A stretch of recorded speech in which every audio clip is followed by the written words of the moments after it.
প্রচন্ড রোদে এবং ভর দুপুরে গরমের মধ্যে বাইরে থেকে এসে যদি এক গ্লাস ঠান্ডা ঠান্ডা টক ঝাল মিষ্টি আমড়ার মজাদার শরবত খাওয়া হয় তাহলে কিন্তু মন্দ হয় না। হ্যালো এভরিওয়ান, আসসালামু আলাইকুম। মেরিনাস হোম কিচেনে আপনাদেরকে স্বাগতম জানাচ্ছি নতুন আরেকটা রেসিপি দেখার জন্য। আজকের পর্বতে রয়েছে আমড়ার মজাদার টক ঝাল মিষ্টির শরবত। শরবতটা তৈরি করার জন্য এখানে আমি 5টা আমড়া স্লাইস করে কেটে নিয়েছি। আর আমড়ার স্লাইসগুলো ব্লেন্ডারে জগের মধ্যে নিয়ে নিচ্ছি। যেহেতু এখানে আমি টক ঝাল মিষ্টি শরবতটা তৈরি করব, এই কারণে আমি একটা কাঁচামরিচ নিয়ে নিলাম। আর এখন একটা লেবু স্লাইস নিয়েছি, লেবু স্লাইস থেকে রসগুলো নিয়ে নিচ্ছি।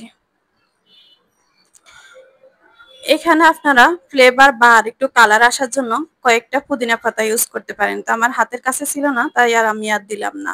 এখন দিয়ে দিচ্ছি যে সাধারণ আমরা লবণগুলা খাই, এই সাধারণ লবণগুলো পরিমাণ মতো দিয়ে দিচ্ছি। যেহেতু এখানে আমি 5টা গ্লাস আমরা শরবত বানাবো, তাই এখানে আমি 5 টেবিল চামচ চিনি অ্যাড করে দিচ্ছি। টক মিষ্টি যদি সমপরিমাণ রাখতে চান তাহলে আমড়ার পরিমাণ মতো এখানে চিনি অ্যাড করবেন। যেমন আমি একটা আমড়ার জন্য 1 টেবিল চামচ চিনি অ্যাড করেছি এখানে। এখন দিয়ে দিচ্ছি 1 কাপ পরিমাণ আইস কিউব, মানে বরফের টুকরা দিয়ে দিচ্ছি।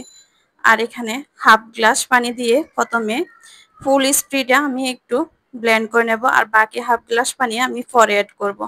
ঘনত্ব অনুযায়ী আপনারা পানি অ্যাড করবেন। কয়েক সেকেন্ড আমি ফুল স্পিডে আমলাগুলো ব্লেন্ড করে নিচ্ছি। ফুল একবারে ছেড়ে দিয়ে ব্লেন্ড করবেন না, যেহেতু আইস কিউব দেওয়া আছে, একটু থেমে থেমে ব্লেন্ড করবেন। তো কয়েক সেকেন্ড ব্লেন্ড করার পরে এখন আমি বাকি পানিটুকু অ্যাড করে দেব। যদি ঘনত্ব বেশি হয় ওই পরিমাণ অনুযায়ী আর একটু পানি অ্যাড করতে পারেন। এখন আমি আবার একটু ব্লেন্ড করে নিচ্ছি।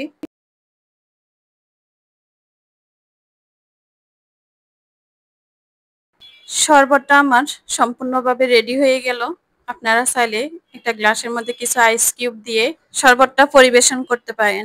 এই ছিল আমার আজকের টক ঝাল মিষ্টি মজাদার আমড়ার শরবত। আমড়ার এই ভরা মৌসুমে একবার হলো এই আমড়ার শরবতটা ট্রাই করতে পারেন। আজকের মতো এখানে বিদায় নিচ্ছি। আল্লাহ হাফেজ।